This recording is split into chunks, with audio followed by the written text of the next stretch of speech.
In this chapter, we're going to learn about binomial probability, which is a really exciting new piece of probability theory that you probably haven't seen before. Now, in this video, I'm going to show you where the binomial formula comes from, and we're actually going to prove the entire thing and see how it all works. Now, this is beyond the scope of the A-level, so if you want to skip ahead to the next video where I just show you how to use it, how to solve A-level problems, feel free to do so. But if you want to, stick around in this video and I'm going to show you in detail where the binomial probability formula comes from.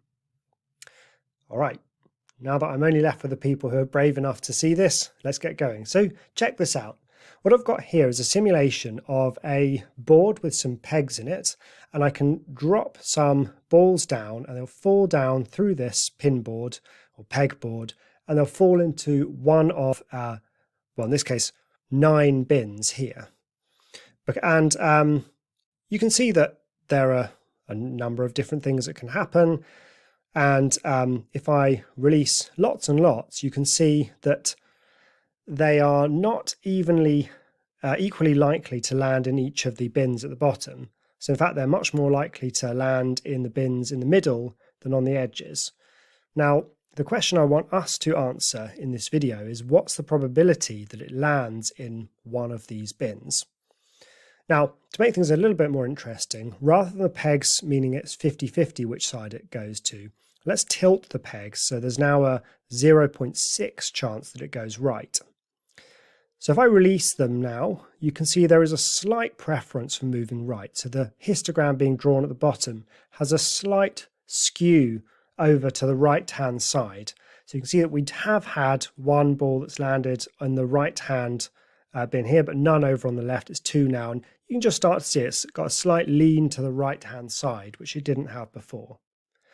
All right, so let's just pause it and let's release one ball, see where it goes, and try to think about what was the probability of that specific event happening.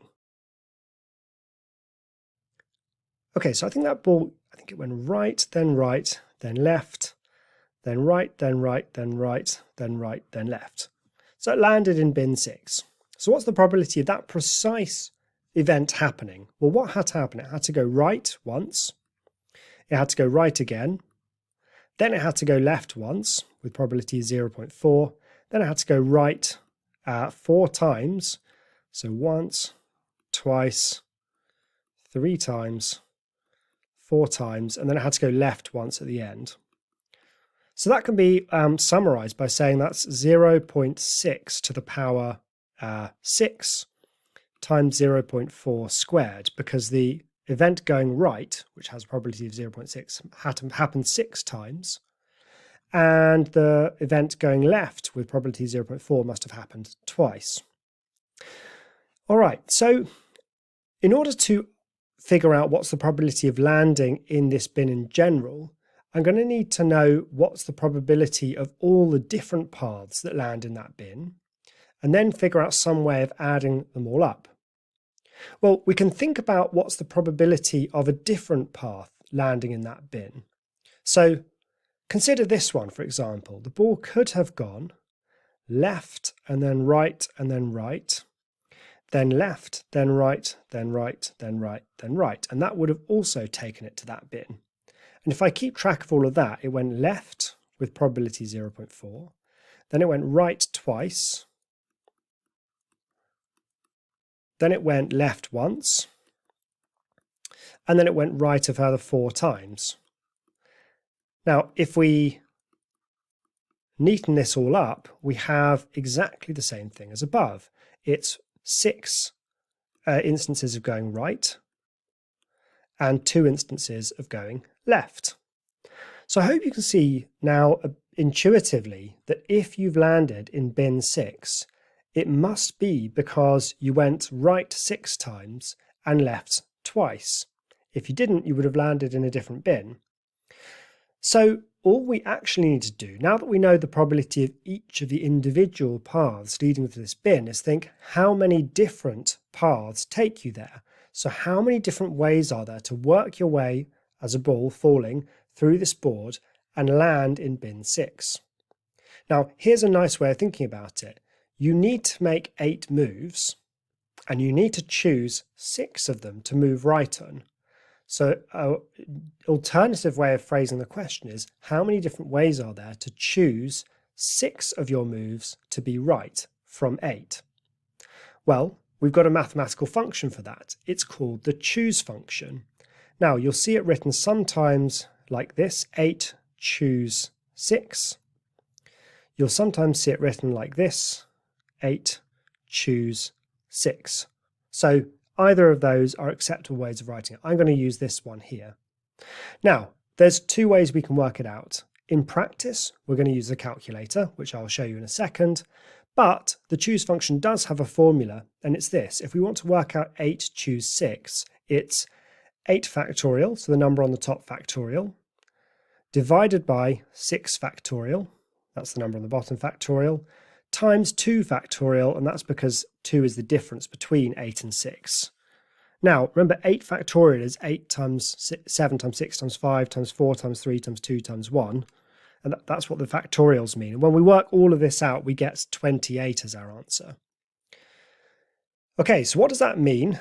It means that in total, the probability of landing in bin 6 is 28, because there are 28 different paths going there, times 0.6 to the power 6, because you had to go right 6 times, times by 0.4 to the power 2, because you had to go left twice.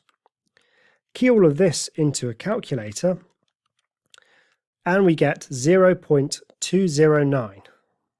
0.209. So that should be our probability of landing in bin 6 given this setup.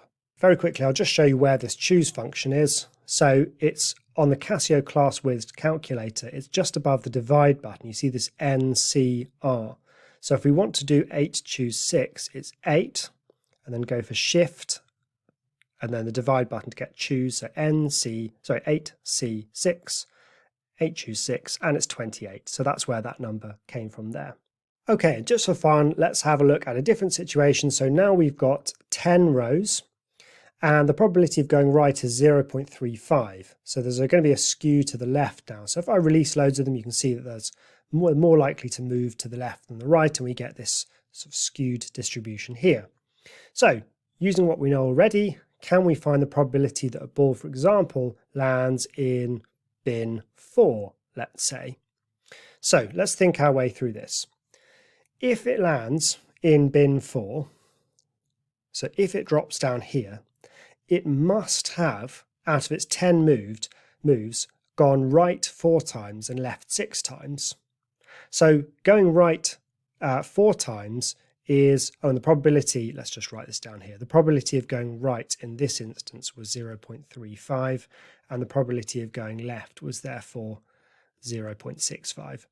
So if it's gone right 4 times, then this event must have happened 4 times, and this event going left must have happened 6 times. And then there's just the question, well, how many different paths lead to bin 4? And we've seen that there's this choose function for that, which is 10 choose 4. So that should give us our final answer. So 10 choose 4 is 210. And then we're just multiplying it by everything we've got above. So multiplying it by 0.35 to the power 4, that's the 4 times we moved right, and 0.65 to the power 6 for the 6 times that we went left. So keying all of this into the calculator, we get 0.238. And there's our probability. All right, so you're going to see in future videos, not all of our binomial questions are about these balls falling through this pegboard, but it's a really nice visual demonstration of what binomial probability is all about. Okay, so we formalize it all in the next video, and then we learn how to solve exam-style binomial probability problems. But well done for sticking through that. I hope you get a sense of where the formula comes from when we're using it in the future now.